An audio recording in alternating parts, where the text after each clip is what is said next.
From the CyberHub bunker and studio, you're tuning in to the CyberHub Podcast. And now for your host and CISO, James Azar.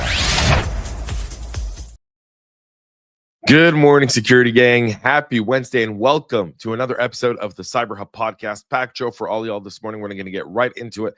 Lots happening here while I'm at CyberTech in Israel. Some great meetings, some awesome innovation, just absolutely great time.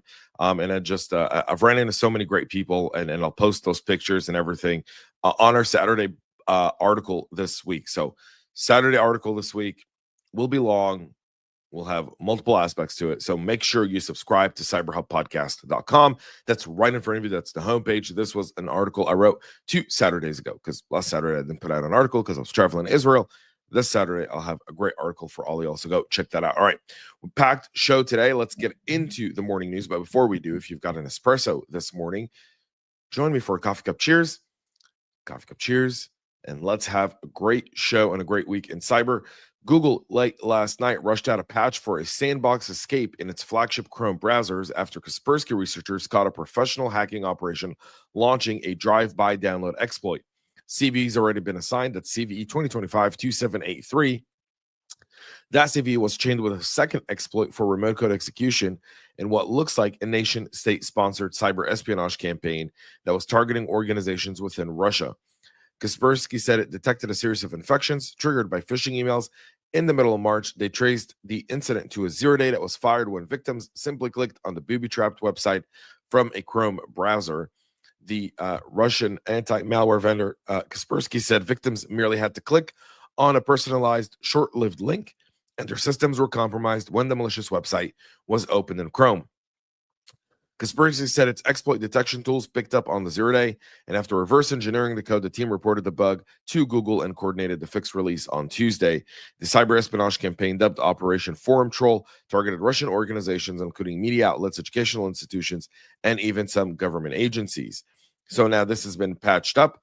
All of the attacks artifacts analyzed so far are showing a high sophistication of the attackers, and that's why they're concluding it's a state-sponsored APT group. They're not pointing out whether it's Chinese, American per se, maybe Iranian, North Korean. We don't know. We just know it's state-sponsored according to Kaspersky, which, again, Kaspersky, great company. You can take that with a grain of salt. You can say it's just piping it up, or they just don't know yet the capabilities, right? Or attribution is extremely difficult, as one might know. A threat actor known as EncryptHub, which is a ransomware as a service type of operation, now has been linked to a Windows zero-day attack that's exploiting the Microsoft Management Council vulnerability that was patched earlier this month. Uncovered by the Trent Micro staff researcher Ali Akbar Zahravi, this security feature bypasses the dubbed MSC Evil Twin and is now tracked to CVE 2025-26633. It resides in how MCS files are handled on vulnerable devices. Attackers are leveraging this vulnerability to evade Windows file reputation protections and execute code because the user is not warned before loading any sort of unexpected MSC file on an unpatched device.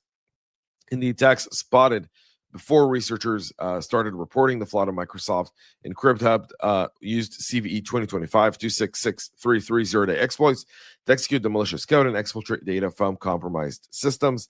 The campaign deployed malicious payloads linked to some previous EncryptHub attacks, like the EncryptHub Stealer, the Dark Wisp backdoor, the Silent Prism backdoor, Steal C, and Radamansis Stealer, and the PowerShell-based MSC Evil Twin Trojan loader. This specific attack, where the threat actor manipulates the .msc file and the multilingual user interface path to download and execute these malicious payloads, they maintain persistence and can steal sensitive data. So, ProDraft has previously linked EncryptHub to at least 618 different ransomware attacks and spear phishing and social engineering attacks across the world, and that's what they're using. So this was patched up as part of CVE 2025-24983 in the Windows Win 32 kernel subsystems as well. So you want to make sure you get this patched up. CrushFTP is warning customers that an unauthenticated HTTP port access vulnerability and is urging them to patch it immediately. The company also explained in an email sent last week on Friday and seen by Bleeping Computer that the security flaw enables attackers to gain unauthenticated access to unpatched servers if they're exposed over the internet and over HTTP or HTTPS. So their notice says, please take immediate action to patch ASAP. The vulnerability has been addressed today, March 21st, 2025, and all CrushFTP v11 versions were affected. No earlier versions are affected, just that. So you want to make sure if you're using CrushFTP, which, there's around 3,500 all in all, with a primary portion of them in the US, you want to make sure you get that updated. On the VMware side, they released an urgent fix yesterday for an authentication bypass security defect that affects VMware tools for Windows Utility Suite. The vulnerability CVE 2025-22230 opens the door for a malicious actor with non-admin privileges on Windows guest virtual machines to perform certain high-privilege operations within that VM. According to the severity bulletin from VMware, the authentication bypass bug is caused by improper access control and carries a CVSS severity score of 7.8.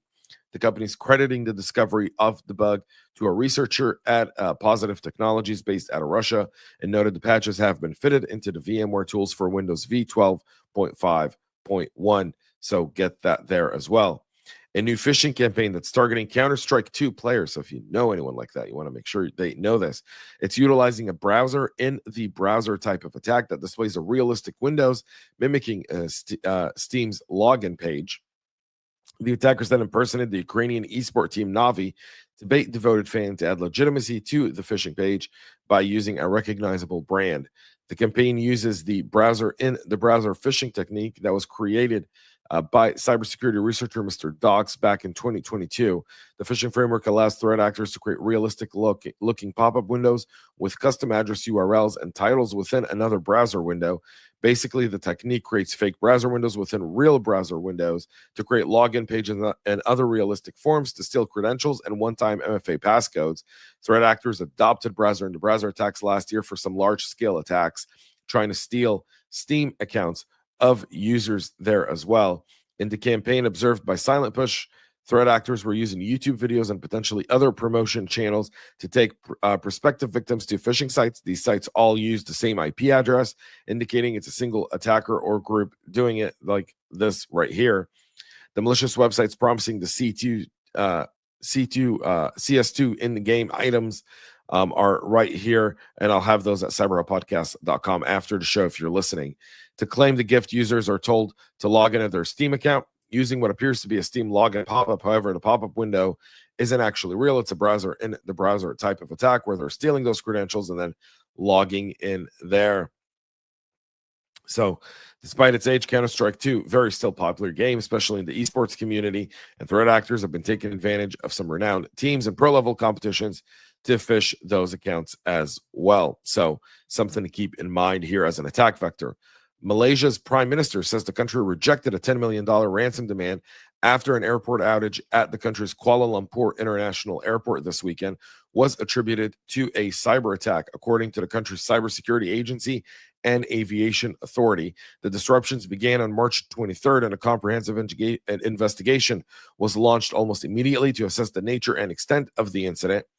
The statement emerged as Malaysian Prime Minister Anwar Ibrahim also confirmed the incident during a speech on Tuesday. Ibrahim said the attackers targeted Malaysia Airports Holdings Berhad, the company that runs most of the country's airport, and demanded a $10 million ransom. So they attacked the IT, not OT systems of the airport. I just want to make that very, very crystal clear here. And they hindered essentially operations of the company that runs the airport operation. So airlines really just take off, land at the airport, board, and deplane passengers. Most of the time, everything else that's happening in these types of international airports are done by third-party companies. Those third-party companies are the ones that will typically help take luggage off the airplanes and make sure that the airport remains operational in every single aspect of it, from security to customs to everything else in the middle. So Ibrahim said, did not say which group was behind the ransomware attack, and no group has taken credit for the incident, obviously. So officials have not responded as to whether the incident did involve ransomware or not. It just involved an attack that hindered operation, likely a ransomware based on what we know. A former lawmaker slammed the government for not being more forthright about the situation, sharing photos from the airport showing workers writing out departure times on a dry erase board. You do what you have to do when you're going through a cyber incident. At least they kept moving. And that's the key to resiliency, to keep moving. So the former lawmaker, not a smart individual. There's that. A study by researchers at Ontario describes 4 evolutionary trends around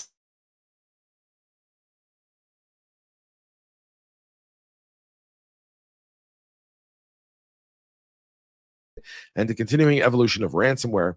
Noteworthy here is that ransomware payments decreased, according to this report, from 1.25 billion in 2023 to 813.5 million. They're saying that while payments went down, the amount of ransomware attacks did go up, showing that less people are paying, but even though more attacks are happening. Now, if just insurance companies would say, we're not going to pay any ransom and build resiliency, you'd see that whole business almost immediately go away.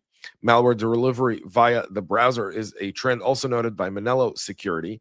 It highlights the threat of infection through browser extensions. There's a lot of different browser extension companies out there today to help address that. One of those companies was actually on my 2025 list of companies to watch. 2024 list of companies to watch. I believe that was Layer X. So you can check that out there. That's already like really a saturated market, by the way, like saturated. Phishing and phishing are increasing in both volume and sophistication.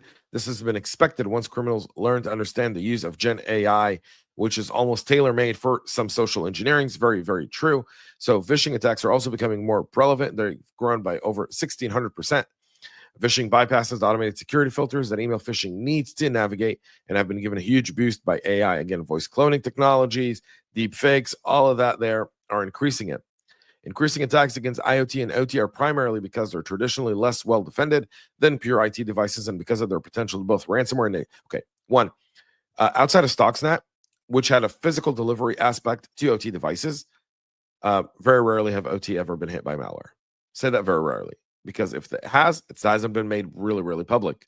Stuxnet is the only malware we know of that hit OT, but that had a physical delivery system, which does not meet any of these cyber crimes types of gangs that try to launch ransomware attacks. They're primarily trying to do it. They do it remotely. They're not sending someone in. They're not dropping USB ports, not unless they're nation state based. IoT devices, on the other hand, are more likely based for disruptions. But in IoT and OT, one major thing here that's missed is it's predominantly denial of service attacks. It's predominantly taking the root configuration and getting it to repeat itself in order to disrupt. It's not really malware.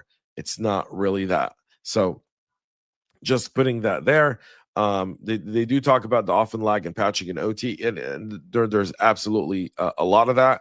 We know that the Assault Typhoon group was actually using OT data, and Vault Typhoon were both using OT data in order to better understand how the systems operated. And then if they wanted to issue a backdoor command, the idea was that because they had the operational data, they knew how to do a man-in-the-middle attack and manipulate the data to either cause an increase in production and then an overheat and a massive situation where a transformer could blow, or shut everything down, and it would take 2 to 3 weeks to start something back up if you shut it down in the power or oil and gas industry. So there's that as well. So very interesting insights here, and something to keep in mind.